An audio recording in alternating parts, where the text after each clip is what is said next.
안녕하십니까. 청소년 상담사 2급 상급 통합 면접 코칭 과정의 강사 문두식입니다. 오늘 여러분들과 공부할 주제는 1강 면접 상황에 대한 대비입니다. 면접 상황을 여러분들이 먼저 알므로 해서 면접 현장에서 여러분들이 당황하거나 또 주저하는 그러한 것이 발생하지 않도록 미리 면접 상황에 대해서 여러분들이 잘 알고 가시는 것을 돕기 위한 내용입니다.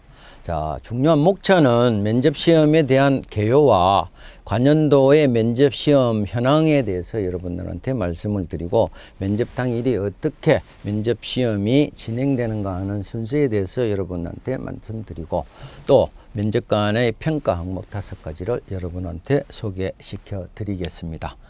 면접 시험은 여러분한테는 상당히 중요합니다. 면접 시험이 중요한 이유는 면접 시험의 경쟁률이 점점 높아지고 있다는 겁니다. 매년 2급, 3급의 응시자 수가 40에서 50% 증가하고 있으므로 불합격 수가 점점 높아진다는 겁니다. 그래서 경쟁률이 높아지고 있다는 그러한 상황에서 면접 시험이 점점 여러분한테는 더 중요한 팩터로 작용을 하고 있습니다. 두 번째는 응시하는 분들이 항상 면접관 앞에 서면 주눅이 들어서 불안과 긴장을 할 수밖에 없습니다. 불안과 긴장으로 인해 가지고 면접 시험을 망칠 수가 있습니다. 다 알고 있는 그러한 사항을 제대로 얘기를 못하는 일이 비일비재하다고 할 수 있겠습니다. 그리고 세 번째로 면접 현장에서 면접관들이 던지는 질문은 정말 예측 불허하고 다양합니다. 저희 상담하는 사람으로서 정말 예상치 못하는 질문들을 어떻게 끌어모았는지 놀랄 정도입니다. 그리고 이런 질문이 사실상 사례에 대한 경험, 상당 경험이 없으면 정말 답변하기가 어렵다는 점입니다. 그래서 이 4가지의 상황을 여러분들이 감안하시면은 면접 시험을 중요하게 여기고, 또 면접 시험에 대한 단단한 준비를 하지 않으면은 사실상 면접 시험에서 떨어질 가능성이 그만큼 높아진다는 의미입니다. 참고적으로 여러분들이 아셔야 되는 것은 면접관은 2명의 여자 면접관과 1명의 남자 면접관으로 보통 구성이 되고 있습니다. 그분들이 하시는 일은 주로 대학 교수나 상담 기관에 있는 기관장이나 또 사설의 상담센터에 있는 센터장이나 아니면은 실장과 팀장의 명칭을 가진 선임 담당자로서 이루어져 있습니다. 그분들은 모르긴 몰라도 아마 10년 이상의 청소년 상담의 경력을 가지고 있을 것입니다. 그리고 그들이 보유하고 있는 자격증 또한 청소년 상담사 1급 이상, 또 심리 상담사 1급 이상을 가지고 있을 거라고 저희들은 추론하고 있습니다. 자, 면접관의 질문의 종류에 대해서 간단히 말씀드리겠습니다. 이 질문별 구체적인 내용은 앞으로 5강에서 9강까지 여러분들한테 설명을 해 드리겠습니다. 그리고 처음에 면접관의 질문 종류에서 3가지 중에서 한 가지가 개인 질문입니다. 개인 질문이라고 하는 것은 순수한 개인의 질문. 그래서 자격에 응시한 동기가 무엇인가, 그리고 경력을 중심으로 해서 여러분들을 소개를 하라 하는 그런 질문이 있습니다. 그 다음에 두 번째, 개인의 특성과 성격의 사항을 상담의 사항과 연결을 시키는 그러한 질문입니다. 예를 들어서 당신이 가지고 있는 자질 중에서 상담자의 자질이 어떤 것이 있는 것인지 설명을 한번 해봐라든지 그러한 질문이 되겠습니다. 그리고 마지막 개인 질문은 상담사 자격을 여러분들이 취득을 해서 앞으로 어떤 일을 하고 싶은가 하는 개인의 어떤 희망적인 사항을 묻는 개인 질문이라고 할 수 있겠습니다.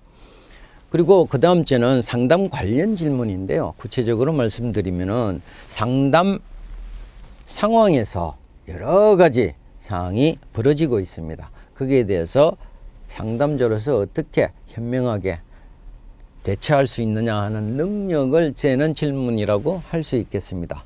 이것은 6가지의 범주에 있는 질문인데, 첫 번째는 상담자 윤리사항에 관한 질문, 두 번째는 내담자가 상담 중에 보이는 여러 가지 저항 반응, 그리고 상담을 받고 있는 내담자가 만드는 위기상황, 즉 가출이라든지 자살이라든지 임신과 같은 위기상황에 상담자가 어떻게 대처하는가 하는 것을 묻는 질문이라고 할 수 있겠습니다. 그리고 내담자가 상담 중에 보이는 이상 반응과 행동들이 있습니다. 그랬을 때 상담자가 어떻게 내담자에 대해서 대처를 할 것인가 하는 질문이라고 할 수 있겠습니다. 그리고 청소년 상담자는 보호자의 강한 영향권 하에 있습니다. 그래서 내담자의 보호자가 상담자와 상담에 관해서 여러 가지 행동과 태도를 보일 때가 있습니다. 그때 상담자가 어떻게 대처를 하느냐 하는 질문입니다. 그 다음에 기타 학습이나 진로 상담이나 또 상담의 상황에서 일어나는 기타 사항에 대한 대처 질문이라고 할 수 있겠습니다. 그리고 마지막으로 여러분들한테 10분간 읽도록 제시되는 제시 사례에 대한 질문입니다. 이 제시 사례에 대한 직접적인 질문의 대별되는 4가지의 특징을 보면은, 첫째는 내담자의 특성을 묻는 질문, 두 번째는 상담자로서 어떻게 개입할 것인가 하는 개입 방법을 묻는 질문, 그 다음에 사례 개념을 통해서 어떤 식으로 접근하겠는가 하는 것을 묻는 질문, 그 다음에 상담 목표와 전략을 세워보라는 그런 질문으로 표현됩니다. 자, 그러면 이런 질문에 대해서 내담자들이 얘기하는 답변을 5가지의 평가 항목에 의해서 면접관들은 점수를 매깁니다. 5가지에 꼭 한 항목당 5점이면 총 25점의 합계 점수가 되겠죠. 첫 번째는 청소년 상담자로서 가져야 할 가치관 및 정신자세의 평가 항목입니다.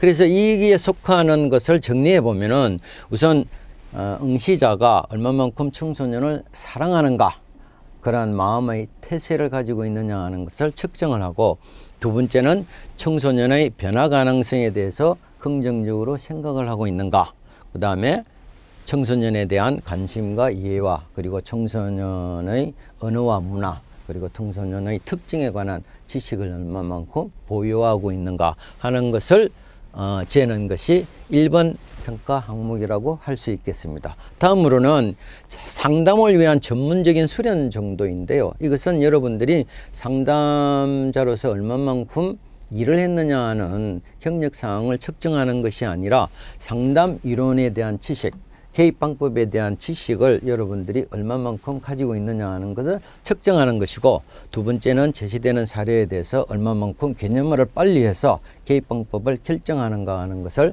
보는 것이고, 다음에는 상담 현장에서 일어나는 여러 가지 상황에 어떻게 대처하는가 하는 것을 보고 판단하는 겁니다. 그리고 심리, 특히 여기에서는 2급에 해당이 되는데, 심리검사의 결과를 어떻게 해석하는가 하는 것을 측정한다고 볼 수 있겠습니다. 세 번째의 평가 항목은 예의, 품성, 성실성입니다. 이것은 면접 현장에서 수강생들이 보이는 외현적인 모습을 말합니다. 그래서 면접 시에 어떤 복장과 어떠한 태도와 어떤 자세를 가지고 있느냐, 그리고 면접관 질문에 대해서 어떻게 반응하고 어떻게 답변하는 모습을 보이는가 하는 것을 가지고 측정을 한다고 할 수 있겠습니다. 네 번째 평가 항목은 의사표현의 정확성과 논리성입니다. 여기에서는 답변을 할 때 정확한 의의, 정확한 내용으로서 논리성을 가지고 표현을 하는가 하는 여부를 측정하는 거고, 그 다음에 그런 답변 속에서 얼마만큼 상담 지식을 가지고 있느냐 하는 것을 측정하겠죠. 그것뿐만이 아니라 답변하는 형식이 언어를 하거나 장황하지 않고 강렬하고 명료한 답변을 하는 그런 능력을 측정한다고 볼 수가 있겠습니다. 이제 마지막 평가 항목인데요. 창의력, 판단력, 지도력. 이것은 상당히 추상적인 항목입니다. 그래서 제가 보기에는 임의적으로 판단을 하되 결국은 전체적으로 수험생한테서 느끼는 그런 것을 평가하는 항목이라고 할 수 있겠습니다. 그래서 합격하는 것은 총 25점 중에서 15점 이상이 되면은 이 필기시험에서도 60점 이상의 합격점이지 않습니까? 여기에서도 평균 60% 이상의 점수를 얻게 되면은 여러분들이 면접 시험에서 합격해서 자격증을 질 수가 있습니다. 그러나 단 면접관 한 명이라도 어느 항목에 1점 이하 0점과 1점을 주었을 때는 평균 점수가 아무리 높다고 하더라도 불합격으로 처리하는 것이 원칙입니다. 자, 그러면은 이어서 관연도의 면접 시험에 대한 현황을 좀 훑어보겠습니다. 합격률은 사실상 2013년부터 80% 이상의 합격률을 유지하고 있습니다. 그렇지만 앞에서 말씀드린 바와 같이 이 높은 합격률에도 불구하고 매년 응시자 수가 40%와 45% 이상 증가하기 때문에 불합격하는 응시자 수가 점점 늘어나고 있다는 점입니다. 그만큼 경쟁률이 높아지고 있다는 말입니다. 그런데 매년 배출되는 자격 보유자 수가 증가하는 데에 비해서 근무 가능한 어떤 기관이라든지 학교라든지 상담센터의 수는 제자리 걸음을 면치 못하고 있습니다. 그러한 관계로 아마 2, 3년 내에 이 합격률이 아마 하향 조정이 될 가능성이 있다고 저는 점치고 있습니다. 그러면은 이것과 상급에 대한 면접 시험의 응시자 수와 합격률을 보겠습니다. 2014년부터 2016년에서는 시험 일자의 조정으로 해서 상반기 1회, 하반기 1회를 시험을 보았습니다. 그래서 합격 응시자 수는 500명에서 700명, 1100명에서 1145명. 이 2016년을 기준으로 하면은 한 2200명으로 급상승하였습니다. 이 원인은 뭐냐면은 많은 대학원에서 상담 전공한 사람들을 배출하면서 상급을 거치지 않고 2급에 바로 응시하는 그런 상황이 벌어지고 있기 때문입니다. 합격률은 90%에서 점점 85%로 하강 국면에 접어들고 있다고 평가할 수가 있겠습니다. 상급의 경우는 2013년부터 통계치를 보면은 응시자 수가 매년 보십시오. 1100명에서 2200명으로 올라가고 2015년에는 약간 조정 국면에 있다가 2016년 상하반기에서는 4600명이라는 응시자 수를 보였습니다. 이만큼 많은 사람들이 청소년 상담사 면접 시험에 응시하고 있다고 볼 수 있겠습니다. 합격률 또한 90%에서 점점 하강하고 있는 추세를 보이고 있습니다. 자, 그러면은 면접 당일은 면접 시험이 어떻게 진행되느냐 하는 것을 여러분들한테 말씀드리겠습니다. 자, 면접의 유형으로 보면은 두 사람이 한참에 면접실로 들어가는 소그룹 면접입니다. 그래서 면접관들이 가지고 있는 평가 항목을 절대적으로 평가함과 동시에 또 한 사람이 너무 완벽하게 질문에 대한 답변을 해버리면 다른 사람에 대한 점수는 결국은 좀 상대적으로 좀 적은 점수가 주어진다는 상황이 일어날 수가 있습니다. 그리고 또 수험생의 입장에서 보면은 다른 수험생이 너무 잘 답변을 할 때는 주눅이 들어서 자기가 하는 답변에 부정적인 영향을 받을 수 있다는 특징이 있습니다. 이 점을 잘 감안해서 여러분들이 대처하시는 것이 좋겠습니다. 그러면은 면접 당일에 어떻게 진행이 되느냐 하는 순서에 대해서 말씀드리면은 일단 여러분들이 필기시험에 합격을 하면은 자신이 원하는 장소와 일자, 시간을 선택을 하게 됩니다. 그래서 그 원하는 시간과 장소에 여러분들이 미리 가게 되면은 면접 종합실에서 대기를 하게 됩니다. 면접 종합실에서 대기를 하면은 필기시험의 수험 번호별로 면접 대기실로 이동을 하게 됩니다. 한 면접 대기실에는 서너 개의 면접실이 있습니다. 그래서 보통 들어가는 인원수가 한 40명 정도라고 보면 됩니다. 그래서 들어가게 되면은 진행 요원들이 큰 봉투를 가지고 와서 번호 뽑기를 하게 됩니다. 그래서 자기가 속하는 번호의 조에 속하게 되는데 그 조에서 앞순위냐 뒷순위냐에 따라서 여러분들이 즉시에 면접실로 들어갈 수 있거나 아니면 1시간 이상 기다려서 면접을 보게 되는 상황입니다. 그래서 면접 번호 순서대로 면접이 진행이 되겠습니다. 자, 면접 대기실에서 나와서 바로 면접실로 들어가기 전에 10분간 여러분들한테 사례가 주어집니다. 이것을 빠른 시간 내에 분석하는 방법을 통해서 여러분들이 사례 개념을 확실히 해야 되는 그런 중차대한 시간이 다가오는 거죠. 자, 그래서 면접실에 들어가서 면접 시험을 보고 퇴장을 하는 순서가 되겠습니다. 거기에 관련되어 있는 정보를 잠깐 말씀드리면 면접 대기실에 이동하면 화장실 이용이 제한됩니다. 그래서 진행요원의 승인을 받아서 화장실을 출입을 하게 되는데 그날 면접 당일은 가능하면 물을 많이 마시지 않는 것이 좋겠습니다. 그리고 면접 대기실에서는 핸드폰이나 기타 전자장비는 모두 맡깁니다. 그래서 이런 장비를 가지고 있다가 발각이 되면 불합격 처리가 되니 여러분들은 조심해야 됩니다. 그리고 소지한 책이나 참고 자료는 면접실 앞의 복도에 이동할 때까지는 자유스럽게 볼 수가 있겠습니다. 그리고 제시 사례를 갖다가 1년 10분 동안에는 어떤 필기구도 사용을 하지 못합니다. 그래서 머릿속에서 재빨리 분석을 해서 면접관의 질문을 예견하고 답변할 수 있도록 여러분들이 충분히 사전에 훈련을 받아야 될 필요가 여기서 발생하는 겁니다.